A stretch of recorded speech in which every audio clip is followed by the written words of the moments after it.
Y en primer lugar, le agradezco a todas las personas que participaron con preguntas, con observaciones, comentarios, porque indudablemente enriquece cualquier visión que uno pudiera construir a partir de este encuentro. Y creo que esto justamente nos sirve mucho para corregir, alimentar o pensar, reflexionar acerca de nuestras propias categorías o nuestros propios marcos analíticos. En ese sentido, quiero señalar que cuando uno propone una tipología, indudablemente que cualquier tipo de tipología siempre es discutible, siempre tiene limitaciones, tiene virtudes, tiene alcances, tiene dimensiones que pueden ser abordadas desde cualquier otro lugar y pueden ser, posiblemente ser criticadas también. Y eso es lo rico de la posibilidad de plantearse frente a la posibilidad de entender América Latina no desde lo general, sino desde lo particular. Creo que nosotros tendemos siempre a trabajar como latinoamericanistas desde lo general, tratando de cubrir toda América Latina, ¿cierto?, con una cierta categorización, una cierta forma de observarla, donde no hace cuestión lo que son las particularidades. Mi esfuerzo en ese sentido quiere tratar de, pretende en ese sentido visualizar qué es lo que ocurre en ciertas unidades latinoamericanas, y por eso he trabajado en este concepto, ¿cierto?, de sociedades neoliberales triunfantes, sociedades neoliberales precarias y sociedades emancipadas del neoliberalismo. Tal vez mañana no me sirva y la tenga que cambiar por otra, porque la realidad particular de América Latina ha cambiado. Si nosotros hacemos un poco de historia de nuestra propia disciplina, la sociología, por ejemplo, las ciencias sociales, durante la década de los 60 nos llenamos de tipologías. No sé si ustedes recordarán todas las cantidades de tipologías que no nublaban la generalidad en esa época. Ahora también estamos muy generales y tenemos que bajar a lo particular, como decía en un momento Carlos Marx, ¿no?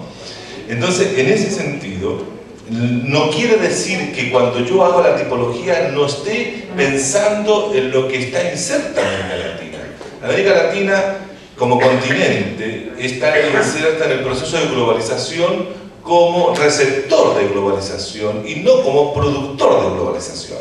La globalización neoliberal, ¿cierto?, proviene del primer mundo o del capitalismo central hacia el segundo mundo y el tercer mundo o lo que sea, ¿no? Pero entonces América Latina es receptor de globalización, no es productor de globalización. Creo que siempre cuando uno hace este ejercicio tengo presente justamente esa situación para no escapar de que América Latina no esté inserta en todo el reordenamiento capitalista que se vive a partir de los 80 en adelante. En ese sentido lo tengo muy claro que ahí corresponde el lugar que tiene América Latina hasta el momento. Hay varias preguntas o varias cuestiones que tienen que ver con cuestiones específicas, ¿no? Tal como decía Jorge, yo pienso que indudablemente hay que repensar lo que fue el keynesianismo, hay que repensar lo que fue, ¿cierto?, la planificación democrática, como decía Ifigenia. Hay que repensar todo ese mundo y no idealizar el fordismo, porque indudablemente eso fue una situación también capitalista para contener, ¿qué cosa? ¿Qué fue para contener? Fue para contener el poder del trabajo, fue la capacidad de los trabajadores organizados de ir colocando, ¿no es cierto?, determinados obstáculos al proceso de acumulación capitalista de comienzos del siglo XX, lo que obliga finalmente, y la presencia de un factor que nos olvidamos permanentemente, la presencia de la Revolución Rusa. 1917 marca, ¿cierto?, un momento importante en la historia, porque eso significó que en un lugar del mundo se estaba construyendo una alternativa, buena o mala, la podemos calificar como queramos después de la historia transcurrida, pero se estaba construyendo una alternativa histórica desde un conjunto de sujetos sociales y políticos que hablaban desde los trabajadores y del poder del trabajo. De manera entonces que en ese sentido, el poder del trabajo es el que coloca límites al capitalismo fordista y lo que lo obliga a pactar. ¿Qué es lo que es la globalización en algún sentido? La globalización es la emancipación del capital de las fuerzas que lo ataban al trabajo. Eso es un elemento central y fundamental para entender hoy día, ¿cierto? Es la liberación. Es una cosa muy paradojal, ¿cierto? Quien se libera a final del siglo XX no es la clase trabajadora, sino que se libera el capital de la clase trabajadora que le había puesto determinado límite, y del Estado, obviamente. Entonces, eso es importantísimo tenerlo presente. Y eso me liga con la pregunta que hacía la compañera de Costa Rica en relación al tema de la propiedad privada. Es muy interesante lo que ocurre en el interior del movimiento obrero internacional o las clases trabajadoras organizadas, los grandes sindicatos, también durante el Fordismo. Durante el Fordismo las clases trabajadoras renunciaron a discutir la propiedad privada del capital. A cambio de recibir, ¿cierto?, la propiedad de derechos sociales y económicos. Y no se discutía el tema de la propiedad privada. Se llegó a este pacto, lo que da origen al estado del bienestar, ¿cierto?, lo que da origen al estado keynesiano, es un pacto de clase, interclasista, en la cual uno y otro aceptan una situación. Yo te acepto derechos sociales y económicos, derecho al pleno empleo, derecho a la vivienda, derecho a esta, y tú me respetas el derecho a la propiedad. No me cuestionas el derecho. Eso es muy interesante. Por lo tanto, cuando yo me planteo el tema, ¿cierto?, de la propiedad privada, es porque es el eje central del sistema capitalista. Lo que hace la diferencia entre otros sistemas y, ¿cierto?, económicos como el feudalismo y otros, ¿cierto?, es justamente qué tipo de propiedad se constituye. Claro, yo estoy de acuerdo contigo, obviamente, de que en el sistema capitalista neoliberal la propiedad privada se hace cada vez más extensa y ampliada en ese sentido. Y cuando Smith dice, y O'Donnell dice, mire, tiene que respetar los derechos de la propiedad privada de la burguesía, le está diciendo que no puede tocarla, porque eso implica no tener la posibilidad de construir democracia política. Ese es el punto. Ese es el punto de freno que tiene la democracia política hoy día. El éxito de las transiciones solo será posible en la medida de que se respeten los derechos de la propiedad. Del derecho a la propiedad de los medios de producción, ¿no? Del cepillo de dientes, ni nada por el estilo, ¿no? Porque eso no le interesa al capital, le interesa los medios de producción. De manera que en ese sentido, la propiedad hoy día, ¿cierto?, está tremendamente más fortalecida en la legislación, en el constitucionalismo, que en otros lugares. Es cuestión de ver el caso chileno. Caso chileno, ¿cierto?, que se hace una modificación al derecho de propiedad en 1967, que se inicia con la posibilidad de ahí de iniciar el proceso de retribución de la propiedad, es decir, darle propiedad a los que no tienen propiedad a través de la reforma agraria. Y luego, ¿cierto?, Salvador Allende, con ese mismo modificación de la Constitución del año 67, inicia la expropiación de las grandes industrias, la riqueza básica, etcétera, etcétera. Todo eso lleva al golpe de Estado. A mí no me vengan a decir que el sistema chileno se cayó porque los partidos funcionaban mal. No funcionaban mal los partidos. Lo que no estaba funcionando más bien era que el sistema constitucional no estaba protegiendo lo que tiene que proteger, que es la propiedad. Entonces, en ese sentido, yo creo que es fundamental ver cuáles, en esta evaluación que hacemos de los gobiernos de izquierda o los gobiernos progresistas, cuánto avanzan en esa materia. Por lo menos desde mi punto de vista quiero mirar y quiero observar, quiero establecer un elemento de análisis evaluativo de la política de los partidos. ¿Cuánto avanzan en ese sentido? ¿Cuánta de propiedad están dispuestos a confiscar o a expropiar? Y ahí creo que ahí tenemos el dato. Porque el reparto agrario chavista, el reparto agrario de tierras estatales, la nueva reforma agraria que inicia justamente el presidente Evo Morales hace una semana atrás, tiene que ver también con tierras agrícolas o tierras que son fiscales. Pero no se está afectando al poder de las clases propietarias. No se está afectando. Por lo tanto, ahí tenemos una clara limitación o un claro indicador para medir este tipo de situaciones de gobiernos progresistas o que se plantean en el campo. Todo esto tiene que ver indudablemente con la nueva distribución internacional de la propiedad, obviamente.